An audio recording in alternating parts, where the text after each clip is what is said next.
हुँ। तो सिंपल मैं एक तो ना नया चैनल रहता है ना, तो कॉन्फिडेंस ही नहीं आता कि बोले कैसे, क्या करें, समझ ही नहीं आता है। ऑन कर दो, स्क्रिप्ट भी लिख दो तो भी नहीं समझ में आएगा कैसे बोले, क्या बोले, दिमाग ख़राब हो जाता है। पर ठीक है, फ्रस्ट्रेशन निकाल दी तो शायद अब बोल पाऊँगा। तो एक तो क्या बताऊँ ना, एक तो कमरे में, इस वाले कमरे में एसी नहीं है, बड़ा झंझट है। कूलर पंखा चलाओ तो शोर होगा, घर के बाहर अलग से शोर होता रहता है, वीडियो बनाना इतना मुश्किल है। पर ठीक है, कैमरा ऑन कर ही दिया तो बात तो करनी ही होगी। तो सिंपल सी चीज़ है। मैं ये बताना चाहता हूँ कि मैंने, देखो, 10th क्लास में मैंने बहुत मेहनत की थी, पढ़ाई की थी। वो मेरे लिए सबसे बड़ी मेहनत थी, जो कि मुझे लगता था। मैंने बहुत मेहनत करी, डेली में 4 से 5 घंटे पढ़ता था, स्कूल के होते हुए भी। और अच्छे नंबर लेके आ गए, 86%, जो कि मेरे लिए एक बड़ा अचीवमेंट था। 90 वालों के लिए कम होगा, जो कि है।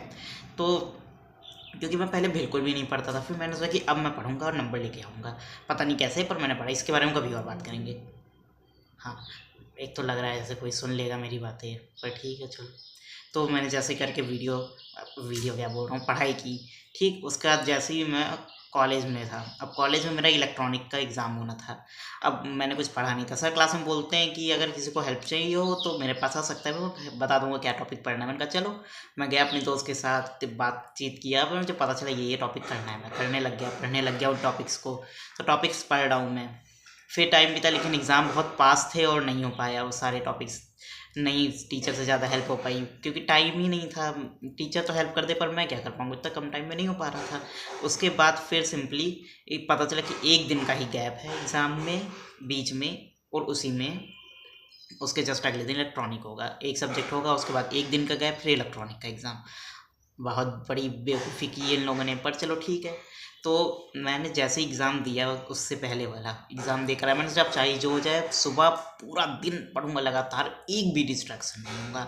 ये मैंने सोचा, इसे मैंने अप्लाई भी किया। मैंने 9 बजे से पढ़ना शुरू किया, और एक एक चीज़ जो मुझे डिस्ट्रैक्ट कर सकती थी, मैं सब हटा दिया रास्ते से।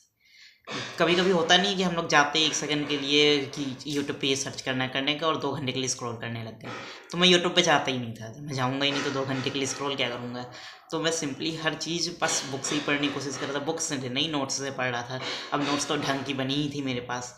तो फिर सिंपली मैंने पढ़ना शुरू किया। अब जैसे ही 9 बजे से शुरू किया, हर एक चीज़ बेड पे मैं लेटता ही नहीं। अगर मैं थक गया हूँ तो मैं बेड पर लेटूंगा ही नहीं। अरे, एक तो बाहर फालतू का शोर हो रहा है। मैं लेटूंगा ही नहीं बेड पे, ताकि मैं कहीं गलती से सो ना जाऊं। अब कुछ ऐसा नहीं करूंगा जो मुझे एंटरटेनमेंट प्रोवाइड करे, क्योंकि पढ़ाई ही को एंटरटेनमेंट का सोर्स बनाना था मुझे। कुछ ऐसा नहीं करना जो मुझे ज़रा सा भी एंटरटेन कर पाए। यूट्यूब बिल्कुल भी नहीं, बेड पे लेटना बिल्कुल भी नहीं। थोड़ी देर के लिए आराम करना, बहुत ही कम आराम करना, थोड़ा सा बस वॉक कर लिया बस। वो भी बहुत ही कम किया, जो कि मैं हमेशा करता ही रहता हूँ। 5-6 हज़ार 10 हज़ार स्टेप्स होते हैं, पर वो भी नहीं किया मैंने। बस सारा दिन बस पढ़ता जा रहा हूँ।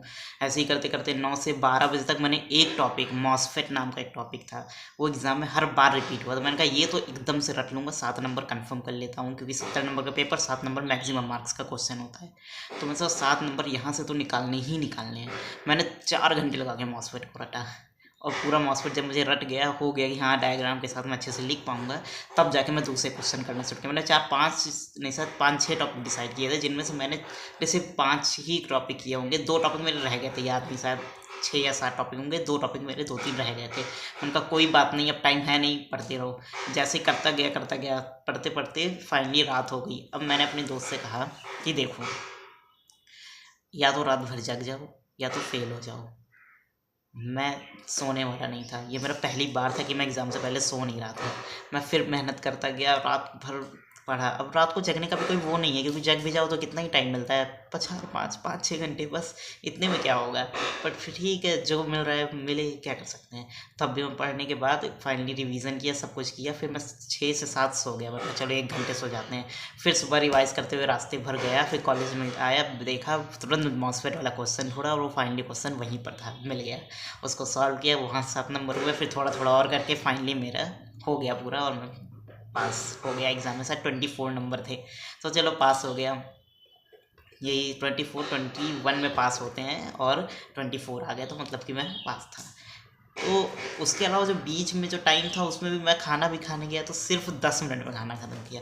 एक चीज़ पता चली कि अगर तुम्हें अपना कोई भी गोल अचीव करना है तो कुछ भी करो, सारे डिस्ट्रैक्शंस हटा दो। एक बार सारे डिस्ट्रैक्शन हट जाएंगे तो तुम्हें अपने काम से ही डोपामिन मिलेगा और तुम उतने में ही खुश रहोगे। क्यों? क्योंकि तुमने उससे ज़्यादा डोपामिन वाला काम किया ही नहीं। जब एंटरटेनमेंट ही नहीं हुआ होगा तो अपनी मेहनत में ही मजा आने लग जाएगी। इसीलिए तो अपने सारे डिस्ट्रैक्शन को हटा दो और अपने गोल पे ही फोकस करो, तुम्हारा गोल भी पूरा हो जाएगा और एट द एंड जब गोल पूरा हो जाएगा तो तुम्हें बहुत अच्छा लगेगा कि चलो फाइनली अचीवमेंट हो गई।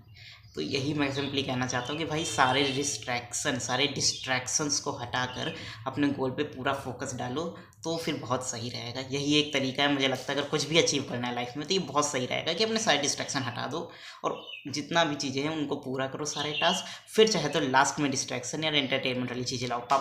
मेरे पापा जब मुझे पहले बोला करते थे कि वो पढ़ाई के अलावा कोई भी एंटरटेनिंग फिटनेस से रिलेटेड या कुछ भी टास्क होता तो वो उसको ये मानते थे कि टाइम वेस्ट हो रहा है। मैं बचपन में कहता था ये क्या है, ये क्या बेवकूफ़ी है कि चीज़ों को टाइम वेस्ट मान लेना। लेकिन जब मैंने एग्ज़ाम दिया, ये चीज़ के लिए मेहनत की, तब मुझे समझ में आया कि हाँ, हर एक फिटनेस अगर मैं उसको वर्कआउट भी करता तो मेरे लिए वो भी टाइम वेस्ट ही होता है।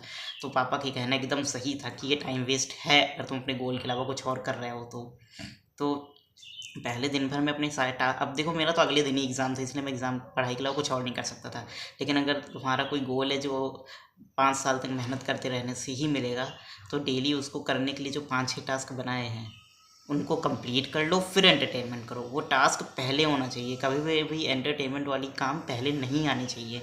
अगर ऐसा हुआ तो फिर गारंटी है कि सारे टास्क पूरे नहीं हो पाएंगे। देखो कई बार ऐसा भी होगा कि तुमने जो सारे टास्क सोचे तुमने एक भी पल बर्बाद नहीं किया तब भी सारे टास्क पूरे नहीं होंगे। जैसे मेरे साथ हुआ, 2 टास्क रह गए थे पढ़ाई से पहले। क्यों हुआ? क्योंकि टास्क कुछ ज़्यादा ही हमने बड़ा सोच लिया था। लेकिन अगर तुम्हें कन्फर्म है कि तुमने 100% मेहनत डाली है तो समझ जाओ कि इतना अचीवमेंट पॉसिबल है डेली का। और अगर तुम डेली करते रहोगे भले ही अचीवमेंट कम हो पर अगर डेली करोगे तो एट द एंड सक्सेस मिल ही जाएगी। यही मेरे साथ 10th में हुआ था। मैं डेली वो अपना टास्क रखता था, मैं सारे टास्क नहीं पूरे करता था 10th में, कुछ दो टास्क मेरे डेली के छूट जाते थे लेकिन फिर भी मैं 86 तक आ गया, है ना। तो डेली टास्क छूटेंगे उसकी टेंशन नहीं है, पर डेली क्या तुम एक्शन ले रहे हो, क्या डेली कुछ टास्क कंप्लीट कर रहे हो, वो ज़्यादा बेटर करेगा। और इसीलिए कंसिस्टेंसी ज़्यादा इंपॉर्टेंट है। मुझे नहीं पता था कि इतना लंबा वीडियो बन जाएगा, मतलब वैसे तो छोटा ही है पर मेरे लिए तो बड़ा ही है। चलो ठीक है।